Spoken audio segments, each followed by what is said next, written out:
Kita mulai. Rajam secara bahasa. Sudah? Secara bahasa dia berakar dari 3 huruf utama, ra, jim, dan ba. Bermakna ta'zim. Ra, jim, kemudian ba, bermakna ta'zim, sesuatu yang agung.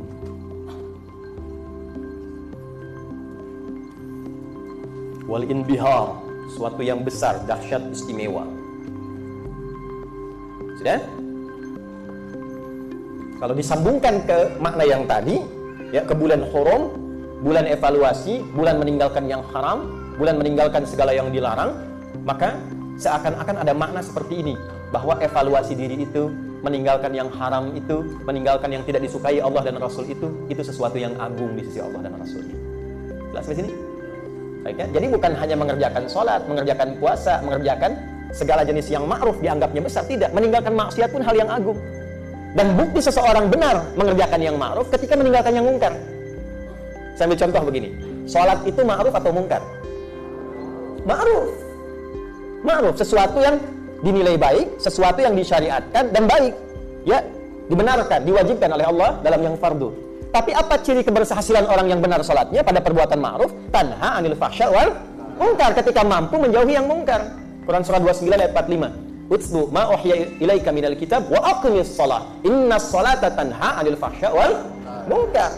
Fahsya itu ya maaf sekali. Kata-kata jorok, kotor, kemudian pornografi, porno aksi, LGBT dan turunannya, itu fahsya. Jadi kalau ada orang sholat, setelah kemudian sholat melakukan tindakan yang fahsya, nonton misalnya, video-video yang kotor, gambar-gambar yang tak elok, ya, atau melambai setelah itu, misal gitu ya.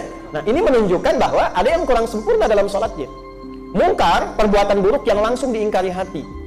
Mencuri, berbohong, mencela, berselisih, merampok, lebih tinggi lagi, menghilangkan nyawa dan seterusnya, itu mungkar. Karena itu kalau ada orang sholat ma'ruf, kelihatannya sholat, ya, tapi dalam takbir yang pertama dia mundur dan ngambil kotak masjid, ya, nah itu mungkar. Atau setelah pengajian ini ma'ruf, tapi keluar dari masjid bisa mengambil sendal orang, itu mungkar. Jelas nggak sampai sini? Oke? Jadi ukuran benarnya ma'ruf terletak pada kemampuan dia mencegah yang mungkar. Nah, Rajab ini pendidikan untuk meninggalkan yang mungkar. Jadi kalau Ramadan meningkatkan yang ma'ruf, Ramadan itu kan tingkat ibadahnya. Sholatnya meningkat, infaknya meningkat, itu kan Qur'annya meningkat. Nah, Rajab ini pendidikan untuk membuat kita lebih kuat meninggalkan yang mungkar. Gini Pak, gambarannya Pak. Jumatan itu ma'ruf atau mungkar? Halo? Ma'ruf. Saya tanya pada Bapak, jika ada yang menawarkan proyek ke Bapak, nilai keuntungannya 1 triliun, 1 T, tapi bersamaan dengan Jumat, Anda pilih mengerjakan proyek itu atau Anda pilih Jumatan? Nggak ada pilihan kedua, awas. Itu aja pilihannya. Hah? Ayo coba. Tuh. Nah, ini yang tidak mudah. Sekarang ini jangankan 1 T, untuk jaga toko saja yang tidak seberapa yang didapatkan bisa ninggalkan Jumat. Itu. Ya. Sekarang ini dahsyat Pak Ibu, zamannya berbeda, eranya disrupsi, ada era perubahan yang dahsyat.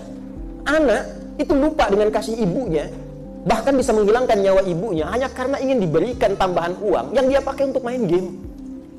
Eranya berubah. Sedangkan tahunnya kan sama kita lewati. Ada 4 loh pendidikan menghilangkan mungkar ini. Salah satunya apa? Efektifkan Rajab untuk mengenalkan yang mungkar supaya ditinggalkan. Bagaimana menata dari ujung kepala sampai ujung kaki supaya yang mungkar itu hilang? Mata bisa melihat yang baik, telinga bisa mendengar yang baik, lisan bicara yang baik, sampai ke ujung kaki. 1 bulan pelatihannya. 1 bulan. Itu Rajab. Dan ini agung di sisi Allah. Anda bisa bayangkan kalau kita bawa ke rumah tangga saja. Rumah tangga masing-masing ya, bukan rumah tangga kita ya. Bawa ke rumah. Ibu latihan, anak-anak latihan, ayahnya latihan. Tutur yang baik. Berusaha mendengar dengan cara yang baik. Berusaha menggunakan tangan dengan cara yang baik. Rasakan perbedaannya setelah Rajab, bedakan rasanya, dan pasti akan merasa bedanya. Nggak percaya silakan.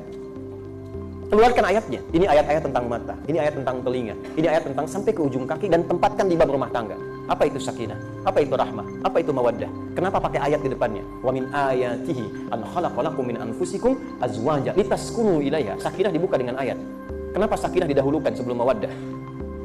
Litaskunu ilaiha wa ja'ala bainakum mawaddah wa rahmah. Kenapa sakinah duluan datang sebelum mawaddah?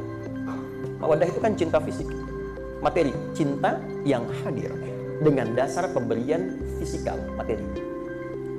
Ibu saat menikah dikasih mahar kan? Bukan materi kan? Itu kan menambah cinta. Nanti implementasinya setelah berumah tangga, itu dipancarkan, bukan cukup hanya di nikah saja. Itu kan syarat nikah. Ya kan? Disertakan di situ. Tapi ketika menikah, apa makna mahar itu? Teruskan. Nanti lahirnya datang istri, bawa hadiah, datang. Ya, itu ada mawaddah di dalamnya. Mama selamat milad ya, semoga berkah sisi Allah, semoga rumah tangga kita makin baik. Ini emas 2 kilo, misal. Contoh. Ya, walaupun ngambil bunga 1, tapi itu mawaddah. Papa sukses di kantor, pulang ke rumah, sambut, masakin makanan kesukaannya, itu mawaddah. Ya, itu cinta fisik. Tapi kenapa sakinah duluan? Sakinah itu ketenangan, kedamaian, kebahagiaan. Jadi maksudnya apa? Kaya, tapi tidak ada kebahagiaan di dalamnya, tidak ada ketenangan, itu hampa. Ibu pilih mana? Kaya tapi gelisah, atau miskin tapi tenang? Nggak ada pilihan ketiga. Kan? Nah, makanya ini penting. Nah, ketenangan ini nggak selalu dihasilkan lewat harta, Pak. Nggak selalu dihasilkan lewat kedudukan. Banyak kok yang punya kedudukan, rumah tangganya tidak harmoni. Banyak yang hartanya melimpah, tapi lebih banyak pisah. Ketenangan itu dilahirkan ketika setiap pasangan saling memahami yang dengan itu memfungsikan keadaan tubuhnya untuk berbuat lebih baik. Itulah Rajab yang mengantarkan pendidikannya. Dan itu agung di sisi Allah. Karena kalau orang sudah bisa menepikan yang salah, solehnya muncul. Hidup itu kan berpasangan. Baik lawannya apa? Buruk. Kalau yang buruk sudah nggak ada, yang baiknya muncul. Sebaliknya, kalau yang baik tenggelam, yang buruknya dominan. Kan konsepnya begitu. Dalilnya apa Ustaz? Surah 91. Ayat berapa? 7-10. Wa nafsin wa ma sawwaha fa alhamaha fujuraha wa taqwaha qad aflaha man wa qad khaba man. Itu. Al-Hasan Ibnu Ali, hafidh Rasulullah sallallahu alaihi wasallam radhiyallahu taala anhum jami'an. Al-Hasan itu ada satu cerita dalam satu riwayat yang membutuhkan validasi tapi maknanya tinggi. Beliau jalan di era fitnah besar. Jadi ada Al-Hasan, ada Al-Husain, kita mesti kenal ini. Insya Allah setelah peresmian pesantren, ini belum diresmikan. Jadi setelah peresmian, nanti saya buka beberapa sesi untuk umum supaya tahu isinya. Itu dari depan sampai belakang itu ada maknanya, ada narasinya. Nah, ruang tunggu kami itu di depan ada Al-Hasan dan Al-Husain. Di situ ada profilnya, ada biografinya, keterangannya dan sebagainya. Jadi begitu Anda scan muncul penjelasannya. Kalau Anda ingin belajar tentang Quran, ketawadhuan, sifat-sifat keilmuan, Al-Hasan. Tapi kalau Anda ingin tahu tentang kekuatan fisik, paras yang elok, tampannya, karismanya, Al-Husain. Itu gambaran dari dua sifat Nabi SAW. Al-Hasan ini saat dewasa jalan dengan putra beliau dalam satu riwayat di era fitnah besar, dicaci oleh orang, era fitnah yang sangat luar biasa, A, B, C, D dan seterusnya. Beliau diam. Perhatikan, anaknya berkata, ya abati lima lam tarud. Pak, kenapa bapak nggak balas? Maksud balas itu begini, klarifikasi aja bahwa itu kan nggak benar gitu. Perhatikan, apa jawab ayahnya? Wa ma adri kaifa arud. Bapak tuh nggak tahu gimana cara balasnya. Untuk mencari kalimat yang mengklarifikasi tuduhan orang, untuk mencari kata-kata saja supaya mengklarifikasi, itu masih berpikir jangan-jangan nanti dia tersinggung dengan kata-kata ini. Itu nyari kosakata yang pas nggak ketemu, saking baiknya orangnya. Ya. Jadi ada orang yang saat marah mau balas dengan kata-kata kotor lagi, dia nggak bisa tuh. Wal kadhiminal ghaidha. Dia nahan dirinya, bukan hanya nahan, nyari kata-kata itu nggak sanggup karena nggak punya pulsanya. Dia nggak punya pulsa kata-kata yang kotor, ya. Dia nggak punya kosakata kebun binatang, nggak punya kosakata ya pasaran, karena nggak terbiasa. Jadi ketika mau mencela pun itu susah gitu, karena nggak ada pulsanya, nggak ada kosakatanya. Nah, kalau sudah sampai ke titik itu sehingga sulit menemukan yang salah, maka Anda akan mudah menjadi pribadi yang soleh. Gak cukup dengan amin tuh, ya latihan dulu misalnya. Inilah Rajab. Ya. Karena itu, limadza summiya Rajabu Rajaban li'annahu yatarajjab khaira baina Sya'ban wa Ramadan. Kenapa disebut dengan Rajab? Karena Rajab ini bulan agung, menyiapkan bekal-bekal yang baik sebelum masuk Sya'ban dan diamalkan saat Ramadan. Jadi dari sekarang kita mulai siapkan, terbiasakan yang haram kita tinggalkan. Supaya apa? Ramadannya full bisa menjadi soleh. Anda nggak mungkin bisa baca Quran kalau yang haram masih ada dalam diri. Nggak mungkin. Ada seseorang mengadu pada seorang syekh, saya sulit baca Quran. Sulit sekali.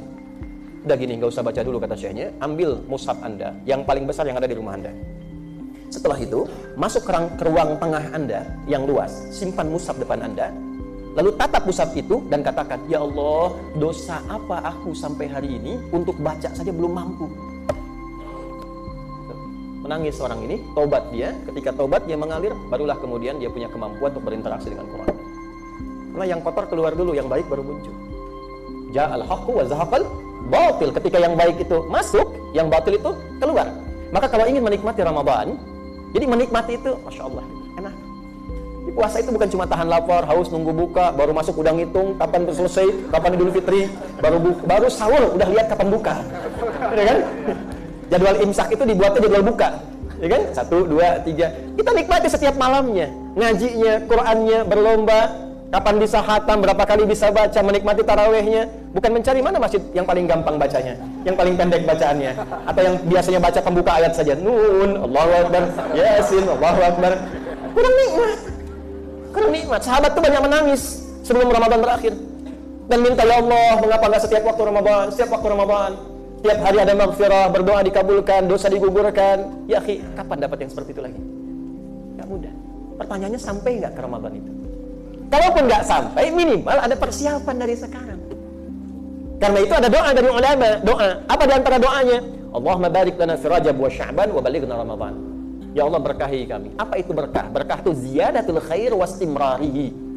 Bertambahnya nilai kebaikan dan konsisten. Ya Allah, bimbing kami di bulan Rajab ini supaya mampu mengoreksi diri, jadi pribadi yang lebih baik dan konsisten kebaikan itu dibawa bekal sampai ke Ramadan. Itu maksudnya. Jelas?